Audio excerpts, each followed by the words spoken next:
আমরা এটাই বুঝতে পারতেছি না, যার জন্য আজকে বাধ্য হয়ে পেটের দায়ে আজকে বাধ্য হয়ে আমরা মানববন্ধন করতে বাধ্য হয়েছি। আমরা চাইছিলাম না এরকম তার মানে আপনারা বলতে চাচ্ছেন আপনাদের চাকরি খতম করে তার আত্মীয় স্বজনকে চাকরি দিচ্ছে, দলীয়করণ করেছে। কারো ভাতিজা, কারো শালা, কারো ভাগিনা, আমরা প্রমাণ দিতে পারবো, আমাদের কাছে প্রুফ আছে। ওনারা কিছু বলবেন? জি, আপনার নাম পরিচয় দিয়ে বলুন। আমার নাম মোহাম্মদ ফরিদ ব্যাপারী। আমাদের বেআইনি ভাবে কার ধাক্কা দিয়ে অফিস থেকে বাইর করে দিছে। আমাদের মানে অর্থনৈতিক অবস্থায় সবাই করুন অবস্থা, আমার ফ্যামিলি দিয়ে পর্যন্ত নষ্ট হয়ে গেছে। তাদের এই অসন্তুষ্ট কাজের জন্যে আমার ফ্যামিলি একদম বিচ্ছিন্ন।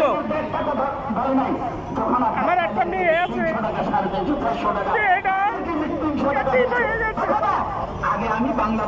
আমি এদের সুষ্ঠুভাবে বিচার চাই।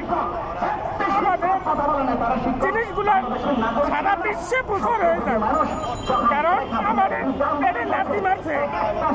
আমরা চাই আবার চাকরিতে আমাদের বহাল করা হোক। সরকার দৃষ্টি আকর্ষণ জন্য অনুরোধ করা যাচ্ছে। উপদেষ্টার আইনের কর্মকর্তা যারা আছে তাদের সবার কাছে আমাদের অনুরোধ, আমাদের চাকরিতে বহাল করা হোক।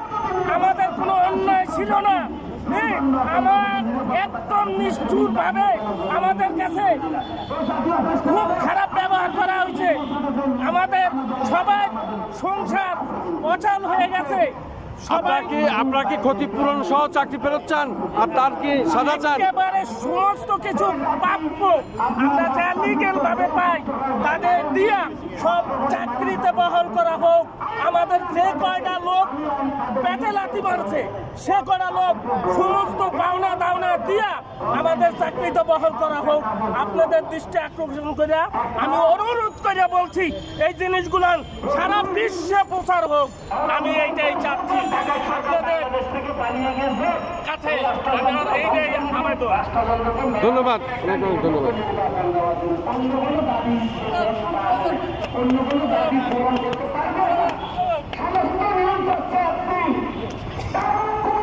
শুধু দর্শক, এরা কিন্তু প্রত্যেকেই প্রতিবন্ধী। এদের সাথে যে অন্যায় আচরণটা করেছে এবং এই ভুক্তভোগীরা আজকে বাধ্য হয়ে জাতীয় প্রেস ক্লাবের সামনে হাজির হয়েছে।